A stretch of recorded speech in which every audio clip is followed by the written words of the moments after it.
Good morning, good evening, good afternoon, whatever time you're watching this. As we continue to keep going down our list, major alteration to the original list. We got number 5 coming up is Brett Hundley of the Vegas Vipers. So last time we talked, it was Luis Perez coming in at 6 for the Vegas Vipers.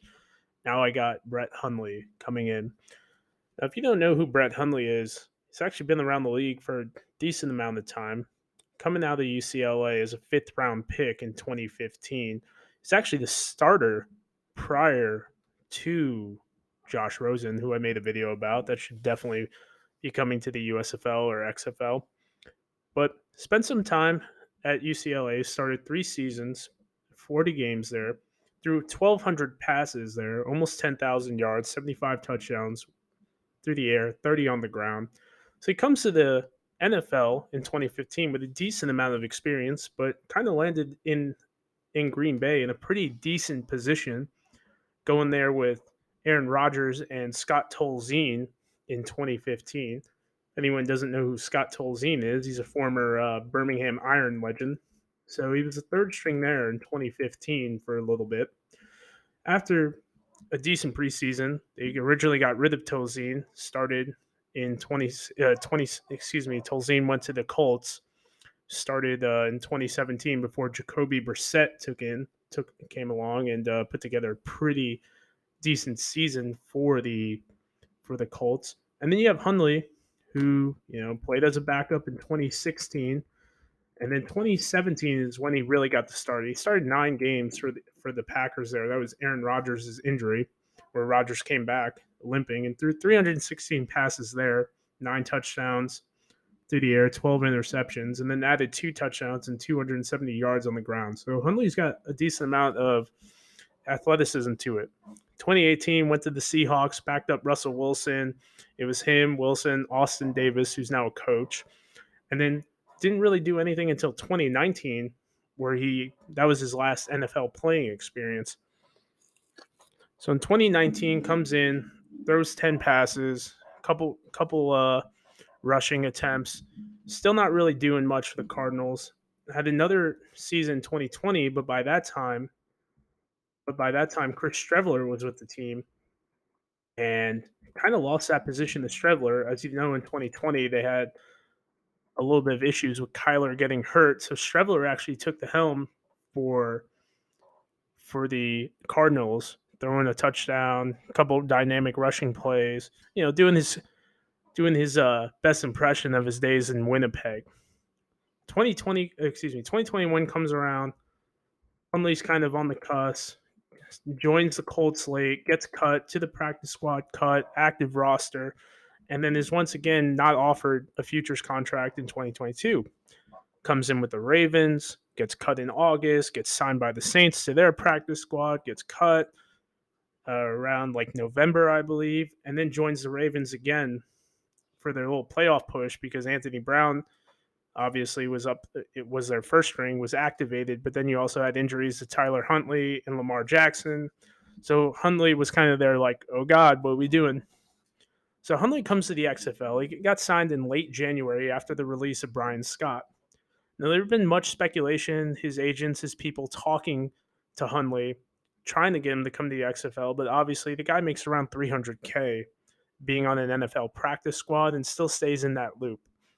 Now, Hundley, to me, comes in at number 5 because of his obvious experience at not only UCLA, but also in the NFL. He's thrown over 300 passes in the NFL. That's got to count for something, right? Though not the most dynamic success in the NFL, he still is a serviceable backup. Now, he's one of the more experienced guys coming into the XFL. Probably him and AJ are 1 and 2 as far as the quarterback position. And you're going to see a mature, polished guy. He's still under 30 years old. He's a bigger dude, and he's got the experience to kind of lead this Vegas team, along with a player like Martavius Bryant, who will be there as well. So I do think he does get the start for Vegas in Week 1. Well, I'd love to see Luis Perez do it. It's kind of a flip flop to me, kind of like how the Brahmas had Jack Cohn and Reed Sinnett. I thought they should have went with Sinnett because of his experience. Hines Ward's a little bit more smarter when it comes to football, so I'm sure he knows what he's doing. And also, they named Cohen the captain, so that says a lot about his leadership ability here. Now, as we talked about in the Luis Perez video, there's a good chance that Perez comes in anyway, because if you look at the track record, that's usually what happens. In 2020, there was really only Cardale Jones and Jordan Teamu were really the only quarterbacks who played the whole season, because even Josh Johnson, despite his statistics and being a top 3 passer in the league, he was even out the first game and Chad Kanoff came in. So you're looking at Hundley, you got an experienced guy, been around some great people, has made a decent amount of money. I think he's made almost $7 million. I have it pulled up. It's $6.1 million. He's getting paid $200,000 by the XFL. Why wouldn't you give this guy the opportunity to succeed? Now, I've said these things before, and I don't mean it as a slight. You have a guy like Hundley, he's going to kind of be a cheap signing to an NFL team. Regardless of how he does, I do think he leaves. He's one and done because he does have the experience. And if he puts together some decent numbers, we'll see him depart for the XFL. Now, biggest thing Hundley needs to do is be a leader.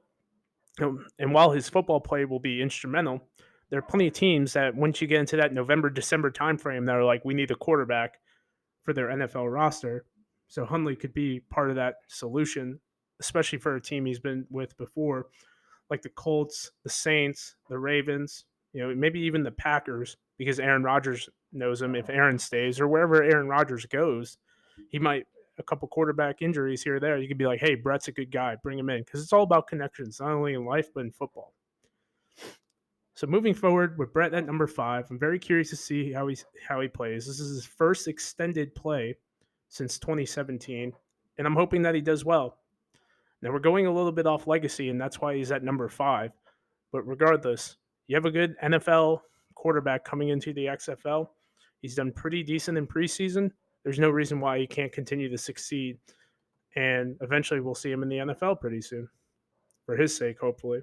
But I do think it's a good signing by the league. It brings notoriety.